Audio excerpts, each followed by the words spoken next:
Mrs. Darling first heard of Peter when she was tidying up her children's minds. It is the nightly custom of every good mother, after her children are asleep, to rummage in their minds and put things straight for the next morning, repacking into their proper places the many articles that have wandered during the day.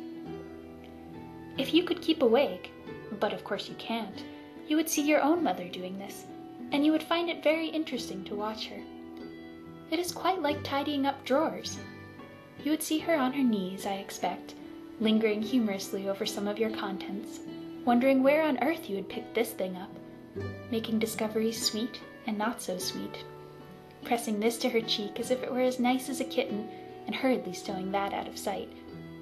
When you wake in the morning, the naughtiness and evil passions with which you went to bed have been folded up small and placed at the bottom of your mind, and on the top, beautifully aired, are spread out your prettier thoughts, ready for you to put on. I don't know whether you have ever seen a map of a person's mind. Doctors sometimes draw maps of other parts of you, and your own map can become intensely interesting. But catch them trying to draw a map of a child's mind, which is not only confused, but keeps going round all the time. There are zigzag lines on it, just like your temperature on a card, and these are probably roads in the island.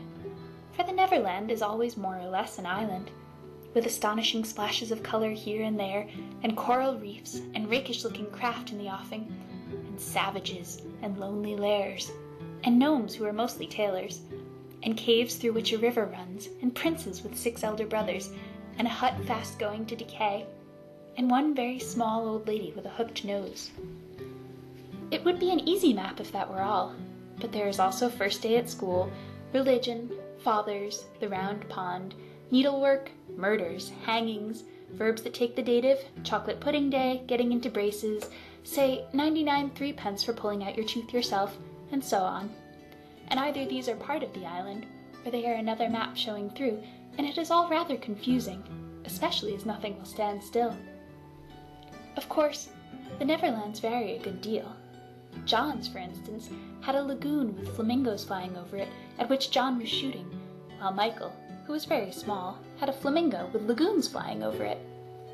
John lived in a boat turned upside down on the sands, Michael in a wigwam, Wendy in a house of leaves deftly sewn together. John had no friends, Michael had friends at night, Wendy had a pet wolf forsaken by its parents. But on the whole, the Neverlands have a family resemblance, and if they stood in a row, you could say of them that they have each other's nose and so forth. On these magic shores, children at play are forever beaching their coracles. We too have been there. We can still hear the sound of the surf, though we shall land no more. Of all delectable islands, the Neverland is the snuggest and most compact. Not large and sprawly, you know, with tedious distances between one adventure and another, but nicely crammed. When you play at it by day with the chairs and the tablecloth, it is not in the least alarming, but in the 2 minutes before you go to sleep, it becomes very nearly real. That is why there are night lights. Occasionally, in her travels through her children's minds, Mrs. Darling found things she could not understand, and of these, quite the most perplexing was the word Peter. She knew of no Peter, and yet he was here and there in John and Michael's minds, while Wendy's began to be scrawled all over with him. The name stood out in bolder letters than any of the other words, and as Mrs. Darling gazed, she felt that it had an oddly cocky appearance. Yes, he is rather cocky, Wendy admitted with regret. Her mother had been questioning her. But who is he, my pet? He is Peter Pan, you know, Mother. At first Mrs. Darling did not know, but after thinking back into her childhood, she just remembered a Peter Pan who was said to live with the fairies. There were odd stories about him, as that when children died he went part of the way with them so that they should not be frightened. She had believed in him at the time, but now that she was married and full of sense, she quite doubted whether there was any such person.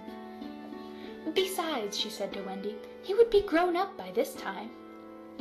Oh no, he isn't grown up, Wendy assured her confidently, and he is just my size. She meant that he was her size in both mind and body. She didn't know how she knew it. She just knew it. Mrs. Darling consulted Mr. Darling, but he smiled pooh-pooh. Mark my words, he said, It is just some nonsense Nana has been putting into their heads. Just the sort of idea a dog would have. Leave it alone and it will blow over." But it would not blow over, and soon the troublesome boy gave Mrs. Darling quite a shock. Children have the strangest adventures without being troubled by them. For instance, they may remember to mention, a week after the event happened, that when they were in the wood they met their dead father and had a game with him.